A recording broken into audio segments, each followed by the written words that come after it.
এমন ব্যক্তিকে বাইতুল মুকাররমে খতিব বানানো হয়েছিল যিনি সেই দলের এমপি পদপ্রার্থী ছিলেন। তার নামাজ পড়ানোকে কেন্দ্র করে আজ বাইতুল মুকাররমে মারামারির ঘটনা ঘটেছে। ইন্না লিল্লাহি ওয়া ইন্না ইলাইহি রাজিউন।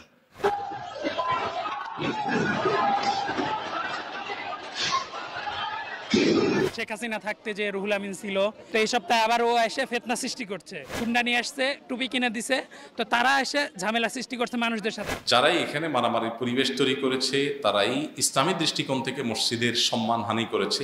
যেখানে বিতর্ক আছে, যেটা নিয়ে এদেশে দ্বন্দ্ব আছে, চিরন্তন দ্বন্দ্ব এদেশে অব্যাহত, কোন একটা দল অনুসারী আমি কল্লম খোলা সে দল অনুসরণ করেছি, অথচ আমি আবার সবার ইমামতি করতে চাই। যদি লোকজন সাথে নিয়ে এসে ক্যাডার নিয়ে এসে এনে মসজিদ দখল করলাম, খুবই লজ্জাজনক অধ্যায় এটা। আমার মনে হয় খুব নিকৃষ্ট একটা উদাহরণ তৈরি হলো বাংলাদেশে। এর সাথে যারা জড়িত আছে তাদের সবাইকে আইনের আওতায়, বিচারের আওতায় আনা উচিত। যে আল্লাহর ঘরের সম্মানহানি, জাতীয় মসজিদে বিশৃঙ্খলা সৃষ্টি, এটা কোনোভাবে গ্রহণযোগ্য হতে পারে না। এমন ব্যক্তিকে বাইতুল মুকাররমে খতিব বানানো হয়েছিল যিনি সেই দলের এমপি পদপ্রার্থী ছিলেন।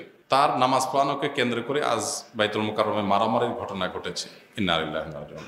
জাতীয় মসজিদে জোর করে খতিব হওয়া কি ইসলাম সমর্থন করে? ইন্না লিল্লাহ। নতুন সংবাদ, বাইতুল মুকাররমে যদি আজকে জুমার সময় মারামারি হয়ে থাকে, আমরা জানি না কি ঘটেছে। প্রশ্নকর্তা যদি নিশ্চিত হয়ে থাকেন, যদি এরকম ঘটনা ঘটে থাকে, তাহলে এটা হবে আমাদের জন্য খুবই লজ্জাজনক এবং খুবই দুঃখজনক একটি ব্যাপার। যারাই এখানে মারামারির পরিবেশ তৈরি করেছে তারাই ইসলামী দৃষ্টিকোণ থেকে মসজিদের সম্মানহানি করেছে, মসজিদের মর্যাদা নষ্ট করেছে। যদি কোনো ব্যক্তি ইমাম নিযুক্ত হন, তাহলে সেক্ষেত্রে তার নিজের যে ইমেজ, এটাকে পরিষ্কার রাখার দায়িত্ব তার। কারণ ইমাম এমন ব্যক্তি যাকে সবাই অনুসরণ করবে, অনুকরণ করবে। বিধায় কোনো ইমাম যদি নিজের কর্মকাণ্ডের কারণে তিনি বিতর্কিত হয়ে যান, তাহলে সেক্ষেত্রে সেই ইমামের কর্তব্য হয়ে যায় নিজে থেকে সরে যাওয়া। এটা যে কোনো মসজিদের জন্য প্রযোজ্য। হ্যাঁ, অহেতুক বিতর্ক সৃষ্টি করছেন সেটা এক জিনিস, কিন্তু আপনার মুসল্লিদের মেজরিটি আপনাকে চায় না, এরকম জায়গায় জোর করে ইমামতি করা শরিয়ার দৃষ্টিকোণ থেকে জায়েজ নাই। নবী করিম সাল্লাল্লাহু আলাইহি সাল্লাম সেই ব্যক্তির সমালোচনা করেছেন বা সেই কাজটাকে তিনি নিন্দা হিসাবে উল্লেখ করেছেন, হাদিসে আখ্যায়িত করেছেন।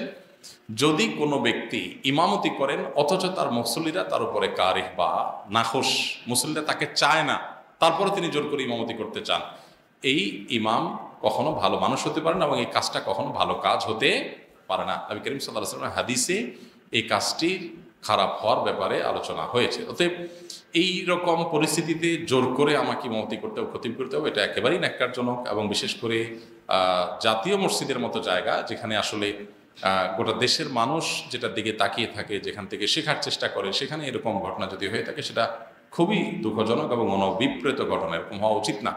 মসজিদের আদব লেহাজ আমাদের সবাই বজায় রাখা উচিত। সবাই, কোনো যুক্তিতে মসজিদে মারামারি, কোনো যুক্তিতে যে মসজিদই হোক, সেটা গ্রহণযোগ্য না। আল্লাহ তাআলা আমাদেরকে হেদায়েত দান করুন। আর ইমাম সাহেব, খতিব সাহেব হিসাবে যারাই দায়িত্বপ্রাপ্ত হবেন, তারা বিতর্কের ঊর্ধ্বে থাকার চেষ্টা করবেন। হ্যাঁ, মানুষ হিসাবে কেউ বিতর্কের ঊর্ধ্বে উঠে যাবেন না, ভুল আমাদের হতে পারে। কিন্তু যদি মেজরিটি মানুষের কাছে আমি বিতর্কিত হয়ে যাই বা মেজরিটি মানুষ যদি আমাকে না চায়, তাহলে সেক্ষেত্রে আসলে জবরদস্তি সেখানে জায়গা বা চেয়ার দখল করা বা ইমামতির জায়গা দখল করে রাখা, এটা একেবারে অযৌক্তিক। মসজিদের সম্মানার্থেই, আল্লাহর ঘরের সম্মানার্থে, দিনের প্রতি শ্রদ্ধার জায়গা থেকে আমাদের এই সমস্ত ক্ষেত্রে দায়িত্বশীল হওয়া উচিত। কিন্তু যদি বাইতুল মুকাররমে এরকম ঘটনা ঘটে থাকে আজ, সেটা হবে আমাদের জন্য খুবই লজ্জাজনক ঘটনা এবং খুবই দুঃখজনক একটি ঘটনা।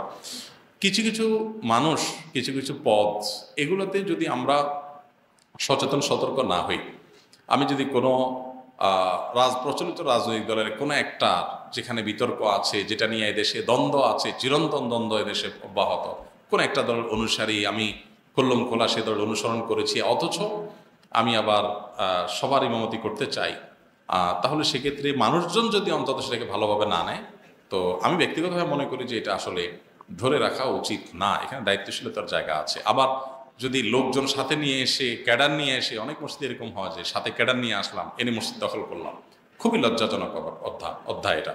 ক্যাডার নিয়ে দখল করাটা যেরকম লজ্জাজনক, ক্যাডার নিয়ে উৎখাত করাটাও লজ্জাজনক। এগুলো কোনোটাই আসলে আল্লাহর ঘরের শানের সাথে যায় না, আল্লাহর ঘরের প্রতি আদব লেহাজের বরখেলাপ। আমরা এই ধরনের ঘটনা যদি ঘটে থাকে, তাহলে আমার মনে হয় খুব নিকৃষ্ট একটা উদাহরণ তৈরি হলো বাংলাদেশে। আল্লাহ তাআলা আমাদেরকে হেফাজত করুন। এর সাথে যারা জড়িত আছে তাদের সবাইকে আইনের আওতায় বিচারের আওতা আনা উচিত। যে আল্লাহর ঘরের সম্মানহানি, জাতীয় মসজিদে বিশৃঙ্খলা সৃষ্টি, এটা কোনোভাবে গ্রহণযোগ্য হতে পারে না। দলবল নিয়ে, আপনি লোকবল নিয়ে, ক্যাডার বাহিনী নিয়ে এসে মাস্তানি করবেন, এই মাস্তানির জায়গা অন্তত আল্লাহর ঘর না। আল্লাহর ঘরে এরকম মাস্তানি কোনোভাবে গ্রহণযোগ্য হতে পারে না। এর বিরুদ্ধে সর্বোচ্চ ব্যবস্থা গ্রহণ করা উচিত। আল্লাহ তাআলা আমাদেরকে হেদায়েত দান করুন। আমার কোমরে ব্যথার কারণে 4 রাকাত নামাজের প্রথম 2 রাকাত দাঁড়িয়ে পড়ি এবং পরের 2 রাকাত বসে পড়ি, এক্ষেত্রে কোনো প্রবলেম হবে কিনা? প্রথম 2 রাকাত আপনি দাঁড়ায় পড়েন, 2 রাকাত বসে পড়েন, এটা যদি নিয়মিত করেন, তাহলে আমার প্রশ্ন হলো, প্রথম 2 রাকাতের পরে আপনি কি অপারগ হয়ে যান আর দাঁড়ানোর ক্ষমতা থাকে না? যদি এমন হয় যে না, আমার 2 রাকাত দাঁড়ানোর মতো অ্যাবিলিটি আছে, 2য় রাকাত শেষ করার পর আর আমি পারি না, তাহলে আপনার জন্য বসে বাকি 2 রাকাত পড়া জায়েজ আছে। আর যদি ব্যাপারটা এরকম না হয় যে 2 রাকাত পড়ার পর একটু কষ্ট হয়, এখন আপনি বসে পড়লেন, তো জায়েজ হবে না। একটু কষ্ট বা ঠুনকা অজুহাত, এটার ভিত্তিতে বসে নামাজ পড়লে আদায় হবে না। আল্লাহ তাআলা বলেছেন ওয়াকুমু লিল্লাহি কানিতিন, দাঁড়িয়ে নামাজ পড়া কিন্তু ফরজ, অতএব দাঁড়িয়ে নামাজ পড়তে হবে। তো ফরজ নামাজে দাঁড়িয়ে নামাজ পড়া ফরজ, আপনাকে যে কোনো মূল্যে দাঁড়িয়ে নামাজ পড়তে হবে। যদি আপনি অপারগ হন তাহলে বসে পড়বেন। এখন আপনি প্রথম 2 রাকাত কীভাবে সুন্দর করে দাঁড়িয়ে পড়লেন? বোঝা গেছে আপনার সামর্থ্য আছে। 2য় রাকাতে আপনি বসে পড়তেছেন কেন? যে প্রথম 2 রাকাত পারছে, একটু কষ্ট করে হলেও 2য় রাকাত 2 রাকাতও তার পারার কথা। যদি আপনার অবস্থা এরকম হয় যে না, আপনি 2 রাকাতই শুধুমাত্র টলারেট করতে পারেন, এরপর আর পারেন না, আক্ষরিক অর্থেই পারেন না, তাহলে ভিন্ন কথা, তাহলে ঠিক আছে, জায়েজ আছে।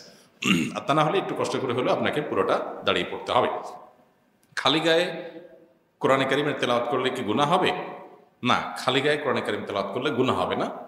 কোনো কারণে আপনার গা খালি আছে, গামছা আছে, গেঞ্জি আছে, আপনি অবস্থায় তেলাওয়াত করছেন, গুনাহ হবে না। কোরআনের প্রতি অসম্মান প্রকাশ না হয় এরকম যে কোনো কাজ করা অবস্থাতে আপনি কোরআন তেলাওয়াত করতে পারেন। এখন যদি মনে করেন আপনি টয়লেটে আছেন, তো টয়লেটে কোনো অপবিত্র জায়গা, নোংরা জায়গা, সেখানে কোরআন তেলাওয়াত করা জায়েজ নাই। আপনি উলঙ্গ আছেন, বিবস্ত্র আছেন, এই অবস্থায় থাকাটা প্রশংসনীয় কোনো অবস্থা নয়, এটা কাঙ্ক্ষিত কোনো অবস্থা নয়, এটা অস্বাভাবিক অবস্থা। বিধায় এই অবস্থায় আপনি আল্লাহর কালাম তেলাওয়াত করছেন, সেটা অবশ্যই আল্লাহর কালামের আদবের খেলাফ, শানের খেলাফ। কিন্তু খালি গায়ে আমরা অনেক ভালো কথা বলি, অনেক ভালো কাজ করি, এটাকে দর্শনীয় মনে করি না। বিধায় কোরআন তেলাওয়াত করতেও কোনো অসুবিধা নাই।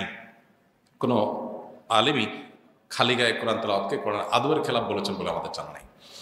খালি গায়ে অজু করা যাবে কিনা? জি, অজু খালি গায়ে করা যেতে পারে, কোনো অসুবিধা নেই। অজু করার সময় গায়ে কাপড় চোপড় থাকতে হবে, এবং কোনো জরুরি না। অনেকে প্রশ্ন করে মহিলাদের অজু করার সময় মাথায় কাপড় থাকতে হবে কিনা। আমি বলি যে মাথায় কাপড় দিলে অজু করবে কেমনে? কারণ আপনি যখন অজু করবেন চুলের গোড়া পর্যন্ত ধুইতে হবে, তো কাপড় থাকতে এগুলো ভিজে যাবে। বিধায় অজু করার সময় কাপড় সরিয়ে অজু করাতে কোনো অসুবিধা নেই, বিশেষ করে যখন পর্দা পশিদার কোনো ব্যাপার থাকবে না। হ্যাঁ, যদি এমন কোনো জায়গা থাকে যে বেপর্দা পরিবেশ হওয়ার সম্ভাবনা আছে, পরপুরুষদের দৃষ্টিতে পড়ার আশঙ্কা আছে, তাহলে সেক্ষেত্রে আপনি অবশ্যই ঘোমটা মাথায় রেখেই আলতো করে অজুটা করে ফেলার চেষ্টা করবেন।